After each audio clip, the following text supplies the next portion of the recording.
नमस्कार, मैं Dhananjay Kumar, the public India में आपका स्वागत है। मानसून सत्र सोमवार से शुरू हो रहा है।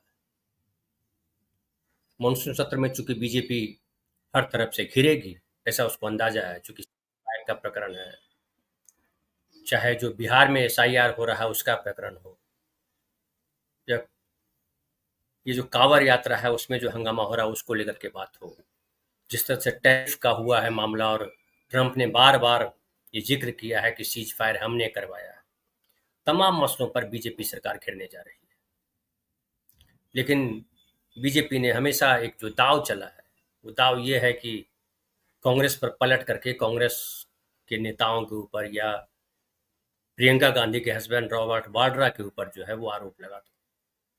इस पर भी वही हुआ और ईडी का इस्तेमाल किया। ईडी ने चार्जशीट दायर किया और उस ईडी ने जो चार्जशीट दायर की है उसमें देखिए, हरियाणा के सिकोहपुर में एक जमीन सौदे से जुड़ा हुआ मसला है।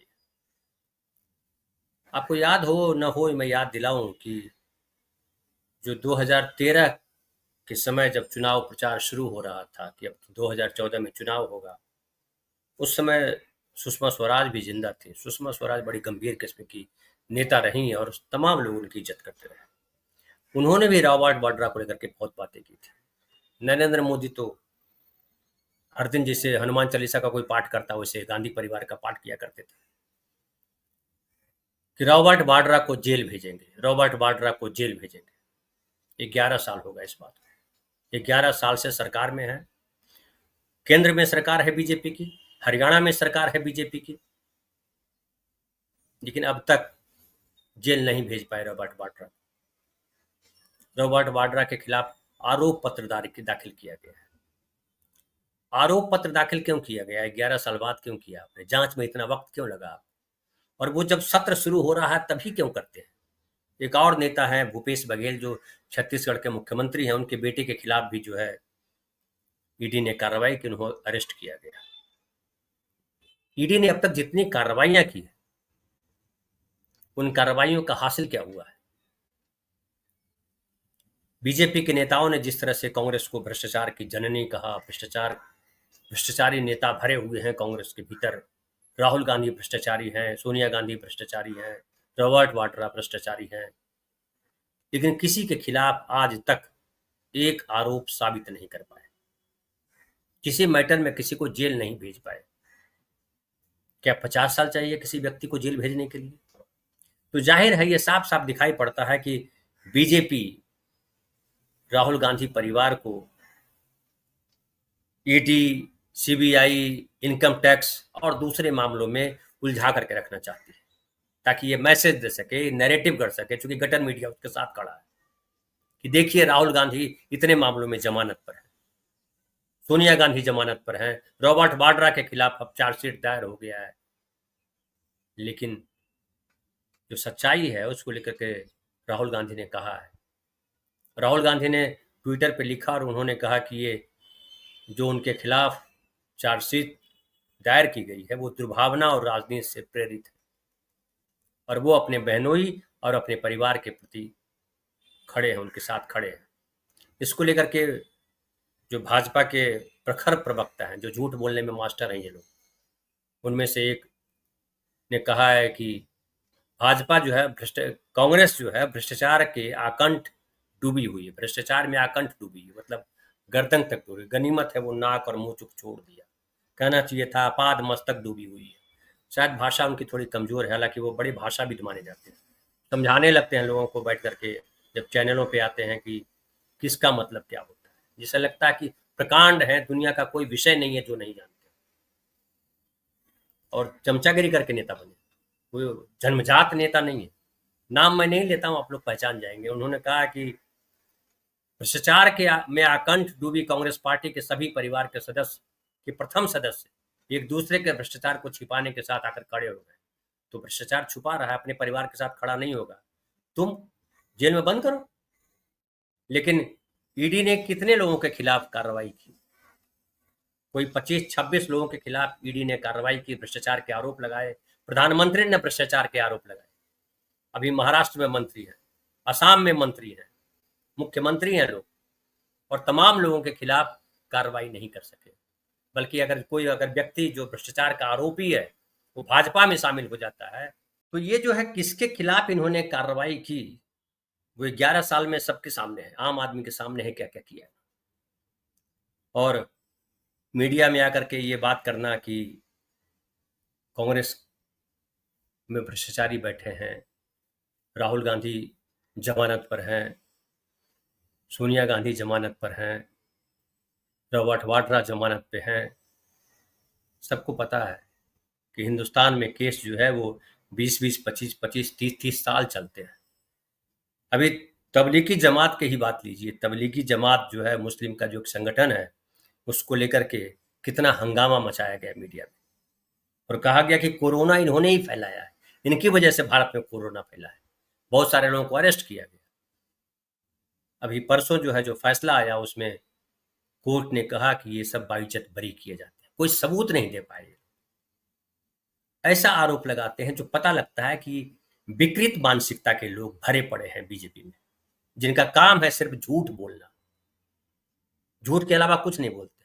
सच अगर बोलते हैं तो प्रमाणित कीजिए ना, सच को प्रमाणित करना होता है। आरोप लगाया उसको प्रमाणित कीजिए, बंद कीजिए जेल में, क्या दिक्कत है। रॉबर्ट वाड्रा अगर है दोषी तो उनको बंद कर दीजिए। 11 साल से क्या करें, किसका इंतजार कर रहा है, कौन आपको रोक रहा है। चार्जशीट 11 साल में क्यों दाखिल किया आपने? अगर 11 साल तक आपकी जांच चलती है तो ये शर्मनाक है। आप सरकार चला रहे हो कि मजाक कर रहे हैं। लेकिन उनका मकसद जो है, चूंकि उनके पास सबूत नहीं है, उनका मकसद है सिर्फ बदनाम करना, और गटर मीडिया जो है उस बदनामी को, उस कीचड़ को ऐसे उछालती है जिसे लगता है एकदम सच आ गया, फैसला आ गया। हालांकि ये भी सबको पता है कि अब अदालतों में किस तरह से संघी लोग घुस के बैठ गए हैं, किस तरह के फैसले हो रहे हैं, ये भी सबके सामने है। बावजूद इसके आप उनको जो है अगर जेल में नहीं बंद कर पाए हो, इससे पता लगता है कि सिर्फ कोरा आधार जो है उसका कहीं नहीं, सिर्फ आरोप है, कोरे आरोप है। और उसके बाद जो है प्रवक्ता महोदय आगे कहते हैं कि इंडिया गठबंधन जो है बिखर चुका है। अरे पहले रॉबर्ट वाड्रा पे बात कर दो। कांग्रेस मुक्त भारत बना रहे थे नरेंद्र मोदी जी, कहाँ है कांग्रेस मुक्त भारत? अभी नरेंद्र मोदी जी वहां बोल करके आए बिहार में, मोतिहारी में, क्या बोला उन्होंने? मतलब कितने सफाई से झूठ बोलते हैं, फिर नया झूठ गढ़ते हैं, फिर नया झूठ गढ़ते हैं। बोल करके आए कि कांग्रेस के जमाने में, दो झूठ में आपको जिक्र करता हूं। एक तो कहा कि कांग्रेस के जमाने में गरीबों को पक्के घर नहीं मिलते थे। कमाल है, इतना सफाई से झूठ बोलते, इतना नंगा झूठ बोले कोई आदमी, और प्रधानमंत्री पद के पर बैठा हुआ व्यक्ति बोले, तो बड़ा शर्मनाक लगता है। पोल खोलने में भी चिंता हो जाती है कि क्या हम कर रहे हैं यार, हम लोगों को शर्म आ जाती है कि क्या बोल रहे हैं। सबको पता है कि इंदिरा आवास योजना वही था जिसमें पक्के घर दिए जाते थे। मिट्टी का घर या फूस का घर बना के नहीं दिया जाता था इंदिरा आवास योजना के तहत। इंदिरा आवास योजना को प्रधानमंत्री नरेंद्र मोदी ने प्रधानमंत्री आवास योजना बना दिया। राजीव गांधी का शुरू किया हुआ था। देश में लाखों लोगों को घर, मैं जिस इलाके में रहता हूं, चारकोप जो इलाका है, यह राजीव गांधी का शुरू किया हुआ था 1986 के आसपास में। ये जो महाड़ा पूरा है, जो सस्ते मकान दिए गए लोगों, कम पैसे में 15,000 में घर दिए गए थे, जिन घरों की कीमत आप समझ लीजिए कि 55 लाख 60 लाख रुपए है। वो भी इंस्टॉलमेंट पे दिया गया था। घर बनाने का जो कॉस्ट होता था वो वसूलते थे। तो एक तो कहा उन्होंने कि पक्का मकान नहीं देती थी कांग्रेस पार्टी, और कभी 3 करोड़ संसद में बोला, 3 करोड़ घर बना दिए, कभी बोला 4 करोड़ घर बना दिए। कोई डेटा नहीं, 3 करोड़ बनाए कि 4 करोड़ बनाए। एक दिन पहले बोलेंगे 3 करोड़ बनाया, एक दिन बाद बोलेंगे 4 करोड़ बना दिया। बिहार में देखिए, सम्राट चौधरी ने कहा कि 60 लाख लोगों को बिहार में मकान दिए गए। तथ्य बता रहा है कि 7 लाख लोगों को दिया गया। 7 लाख और 60 लाख, बोला जा सकता है कि नहीं, बोलने में गड़बड़ी हो गई। 7 और 60 में ज्यादा का अंतर है, त ठ बदल गया, त जो है ठ हो गया, 7 60 बदल गया। कितनी लंबी लिस्ट है। जेपी नड्डा ने कितना बड़ा झूठ बोला था। बिहार में कितने कॉलेज खोल दिए, एम्स मेडिकल कॉलेज, चीनी मिल खुलवा रहे थे नरेंद्र मोदी जी। यहाँ मैं चाय पी करके जाऊंगा, अगली बार जब आऊंगा तो जो मोतिहारी में जो चीनी मिल है उससे जो चीनी बनेगी उससे चाय पी करके जाऊंगा। इस पर चर्चा भी नहीं की उन्होंने कि मोतिहारी में वो चीनी मिल था जो क्या हुआ यार, खुला कि नहीं खुला, पूछ लेते एक बार नीतीश कुमार से। फिर देखिए कि एक और देखिए, अभी एक मैं बयान देख रहा था, उसमें उत्तर प्रदेश के बिजली मंत्री A.K. शर्मा नाम है उनका, कितने शर्मनाक है। पूछा पत्रकार कि बिहार में तो फ्री बिजली देने की बात की जा रही है, उत्तर प्रदेश में क्या फ्री बिजली देंगे? बिहार में इस बार नीतीश कुमार ने घोषणा की है कि 125 यूनिट बिजली फ्री की जाएगी। हालांकि इस बात को लेकर के उनकी आलोचना हो रही है, क्योंकि नीतीश कुमार हमेशा फ्री बीज को लेकर के उनका अलग नजरिया रहा और उनको हमेशा रहा कि फ्री में चीजें नहीं दी जानी चाहिए, प्रोत्साहन स्वरूप अलग दिया जाना चाहिए। जैसे महिलाओं के लिए उन्होंने बहुत काम किया, लड़कियों के लिए कल भी शायद मैंने आपके साथ जिक्र किया था कि जो 10वीं पास होती है लड़की उसको 10,000 रुपए देते हैं, अब तो लड़कों को देने लगे। जो 12वीं पास है उसको 25,000 मिलते हैं, जो ग्रेजुएट होती है लड़की उसको 50,000 देते हैं। तो प्रमोशन है कि लड़कियों को पढ़ाने में लोग इंटरेस्ट शो करें, लड़कियों को पढ़ाएं लोग, लड़कियां आगे बढ़ेंगी। तो हम लोग नागरिक शास्त्र में पढ़े हुए हैं कि जब एक लड़की पढ़ती है तो पूरा घर पढ़ जाता है, उसके तहत किया। लेकिन जो फ्री बिजली की बात कही है पहली बार हुआ है बिहार में, इतने सालों से फ्री का धंधा, केजरीवाल को तो पूरा धंधा ही था फ्री पे, पूरी राजनीति फ्री पे थी, ये फ्री वो फ्री वो फ्री। मोदी जी तब बोला करते थे कि ये जो है रेवड़ी बांट रहे हैं, लेकिन खुद मध्य प्रदेश के चुनाव में जो है रेवड़ी बांटना शुरू कर दिया। अब नीतीश जी ने भी रेवड़ी बांट दी और कहा कि 125 यूनिट बिजली हम फ्री देंगे। उत्तर प्रदेश का बिजली मंत्री क्या कहता है? कहता है बिजली आएगी तब न देंगे। अरे तुम उत्तर प्रदेश के के बिजली मंत्री हो, उत्तर प्रदेश के बारे में बताओ, कहाँ बिजली आ रही है? बिहार में सफिशियंट बिजली मिल रही, पटना से लेकर के सुदूर गांव में बिजली आ रही। ये इनकी नीयत है, अपने साथ रहने वालों की भी जो इज्जत उतारने में देर नहीं करते। करप्शन में हर तरफ डूबे हुए। अभी एक और मैं देख रहा था वीडियो, जिसमें एक गरीब महिला से उसका मृत्यु प्रमाण पत्र देने के लिए 500 नहीं 600 मांगा जा रहा है। बोला 500 ही हमारे पास नहीं, 100 रुपया और दो, 600 रुपया मांगा जा रहा है। शर्म नहीं आती किसी बीजेपी के नेता को भ्रष्टाचार पे बोलते हुए? करप्शन आकंठ डूबे हुए, मंत्री बोल रहे हैं कि करप्शन, भारी करप्शन है। बिहार में विधायक बोल रहा है कि भारी करप्शन है, उत्तर प्रदेश में विधायक बोल रहे हैं कि बिना करप्शन का कोई काम नहीं होता। और जब भाषण देना होता है आम आदमी के बीच तो इतने आदर्शवादी बातें करते हैं कि लगता है कि इनसे ये जो है वो है था ना एक सत्य बोलने वाले सत्यवादी हरिश्चंद्र, उनके भी आगे निकल जाते हैं। लेकिन सवाल उठता है कब तक? और बिहार में जो अभी एक आया है, एक सर्वे आया है, और उस सर्वे में दलित को लेकर के बात की गई है कि दलित समाज के लोग क्या चाहते हैं, किसको वोट देना चाहते हैं, किस तरफ उनका झुकाव है। और पूरे सर्वे में आया है कि दलितों का झुकाव महागठबंधन की तरफ है। जबकि आप बिहार में जान लीजिए कि बिहार में जो दलित नेता माने जाते हैं, मांझी और चिराग पासवान, जिनका चेहरा अब राष्ट्रीय चेहरा हो गया है बीजेपी के साथ आने के बाद, उनकी जात के लोग भी एनडीए को वोट नहीं देना चाहते। और बिहार में जो एसआईआर हुआ है, वो तो हर तरफ से एसआईआर में जो चर्चाएं आ रही है, स्पेशल इंटेंसिव रिवीजन, कि वो सिर्फ और सिर्फ बीजेपी के इशारे पर आम नागरिकों को परेशान करने के लिए किया जा रहा है। और ये मैसेज आम आदमी के भीतर चला गया। अभी मैं एक वीडियो देख रहा था, उसमें एक महिला जो है पुलिस वालों को गालियां दे रही थी, गालियां दे मतलब डांट रही थी, कह रही थी तुम लोग निकाल दो हम लोगों को घर से, देश से निकाल दो। क्या और करोगे क्या? देश से निकालने के अलावा तुम किसी को बसा नहीं सकते हो। ये गुस्सा 2025 के विधानसभा चुनाव में दिखाई पड़ेगा। और बिहार में जो गति होने वाली है इनकी, हालांकि कहा जा रहा है कि कई लोग कहते हैं, अभी देखिए कमेंट में आएगा कि आप लोग तो बार बार जिता देते हैं महागठबंधन को, लेकिन जीत जाती है बीजेपी। बीजेपी जीत जाती है, कब तक जीतेगी? आम आदमी के जो आम आदमी के साथ जो जीवन का जो संघर्ष चल रहा है, उसको कब तक आप तंत्र से छुपाओगे, झूठ बोल करके छुपाओगे? अब गठर मीडिया काम नहीं आ रहा है, गटर मीडिया काम आता तो अब गांव में लोग जो है वोट दे रहे होते, लेकिन गटर मीडिया अब काम नहीं आ रहा है।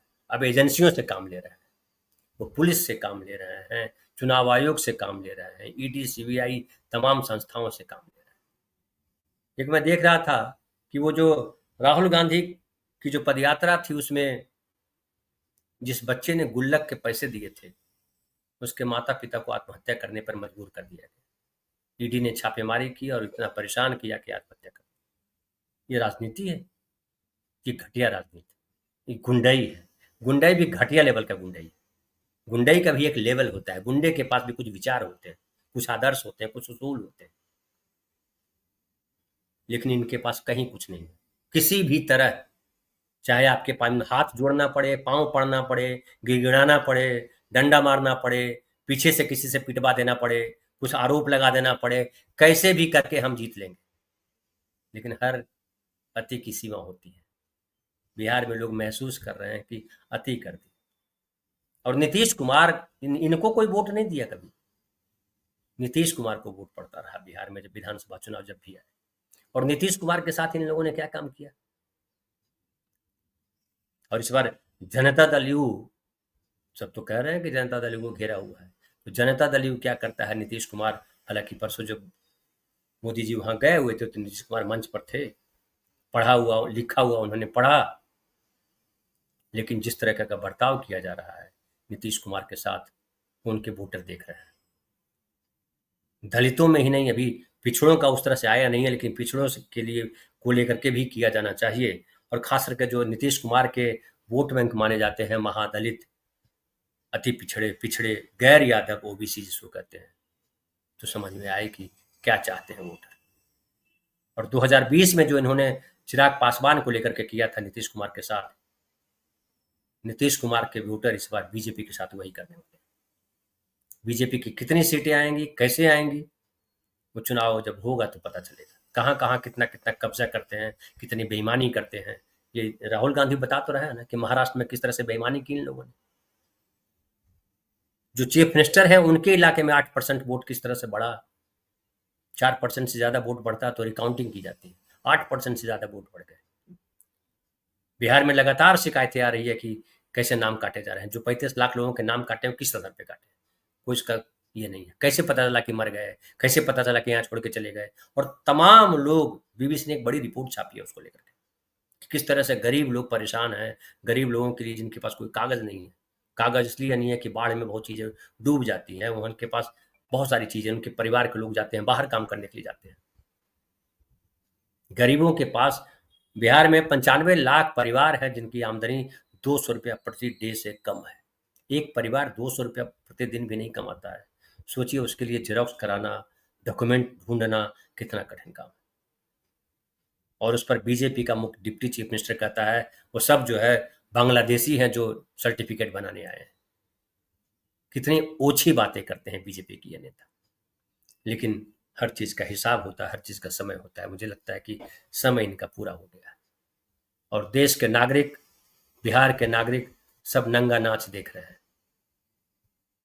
वो वीडियो देख रहे हैं लोग जहां पुलिस वाले जो है वो कांवरियों के पैर दबा रहे हैं, और जो बच्चे हैं स्कूल जाने वाले वो कीचड़ में पानी में घुस करके जा रहे हैं। उनके लिए कहीं कोई व्यवस्था नहीं है। स्कूल बंद किए जा रहे हैं, वो भी लोग देख रहे हैं। तो अब सतह पे चीजें आ गई हैं। और ये जो आदित्यनाथ जी बोलते हैं कि मुहर्रम के समय उत्पात मचाया करते थे, कि देखिए कितनी शांति से कांवड़ यात्रा गुजर रही है, कांवड़ यात्रा कितनी शांति से गुजर रही है, ये आप लोग देख रहे हैं। लेकिन आम आदमी जो है वो कमजोर जरूर है, वो बोल नहीं पाता है, मुकर नहीं हो पाता है, डरता है। उसको लगता है कौन पंगा ले नेताओं से, ये ताकतवर लोग हैं, गुंडे लोग, इनके खिलाफ कुछ पत्रकार डरते हैं उत्तर प्रदेश में बोलने से, क्या पता किस पे यूएपीए लगा दे, क्या कर दे। लेकिन जब वोट देने का समय आता है तो वो नहीं बोलने वाले लोग बोलते हैं, और बिहार में इस बार दिखेगा। फिलहाल इतना ही, बहुत बहुत धन्यवाद।